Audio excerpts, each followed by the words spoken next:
Ухтинский художник и журналист предложил переименовать Октябрьскую площадь города и назвать ее именем знаменитого политзаключенного Ухт-Печлага Николая Бруни, автора первого и пока единственного в республике памятника Пушкину. Однако большинство ухтинцев инициативу не поддержали. Почему? Выясняла Виктория Науменко. Это место в старой части Ухты называется Октябрьской площадью. Ранее она именовалась Театральной, но мало кто из ухтинцев знает, что именно здесь раньше располагался первый и единственный в республике памятник Александру Сергеевичу Пушкину. Сейчас прошедший две реставрации и несколько переносов памятник солнцу нашей поэзии стоит неподалеку в сквере. Его даже прозвали неофициально Пушкинским. А вот автора проекта, не менее известного и заслуженного Николая Бруни, в Ухте до сих пор никак не увековечили. Местный журналист и художник Алексей Заненко считает это вопиющей несправедливости, которую нужно устранить. А потому активист вышел с предложением назвать именем Николая Бруни нынешнюю Октябрьскую площадь. Чести октябрю в Ухте и так отдали предостаточно, назвали две улицы.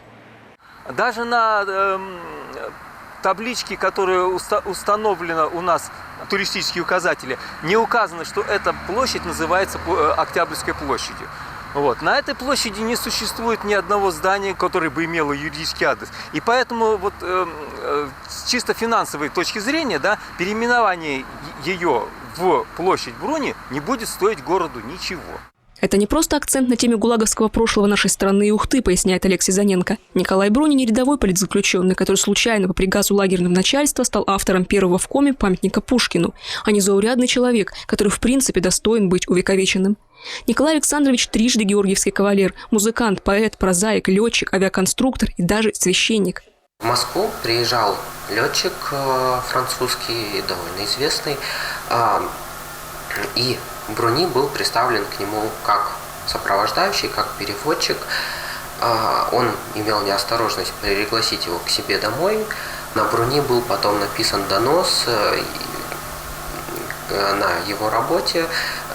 Они между собой что-то обсуждали, и вот был написан донос. Так Бруни волей-неволей оказался в Ухт-Печлаге по обвинению в шпионаже в пользу Франции. Был расстрелян, но посмертно реабилитирован. А в монастыре в Малоярославце, где он служил священником, и вовсе идет речь о его канонизации. Я наткнулся, на видео, которое было снято в Малоярославце, видео, которое было посвящено торжественному вечеру в честь юбилея Бруни. В этом году ему исполнилось 130 лет. Вот. И там в конце, этого вечера одна из участниц, как я понял, родственница Николая Александровича, сказала, что он канонизировал. Вот. Я тут же связался с монастырем, рядом находится. Мне ответили оттуда, что нет, канонизация не закончена, но получено благословение на то, чтобы канонизировать. Алексей Заненко озвучил предложение назвать ныне Октябрьскую площадь Ухты именем Николая Бруни на торжественном мероприятии памяти жертв политических репрессий. После провели опрос в соцсети. Но он не порадовал. Большинство ухтинцев оказались против переименования. Нашлись и те, кто и вовсе назвал сей факт переписыванием истории. При том, что сами горожане зачастую даже не знают название площади. Знаете ли вы, как называется эта площадь? Площадь? Нет, не знаю. Вы в курсе, как называется эта площадь? Эта площадь называется Первомайская. Не знаю. Как называется вот эта площадь? Первомайская? Скажите, вы в курсе, как называется эта площадь? Не знаю. В Ухтинском литобъединении предложили компромиссный вариант – назвать именем Николая Бруни открывшийся к столетию республики выставочный зал. Подать ходатайство о переименовании или присвоении объектам имен городской совет могут только общественные организации и их руководители. А поэтому в Ухтинском литобъединении сейчас решается вопрос о подаче такой инициативы.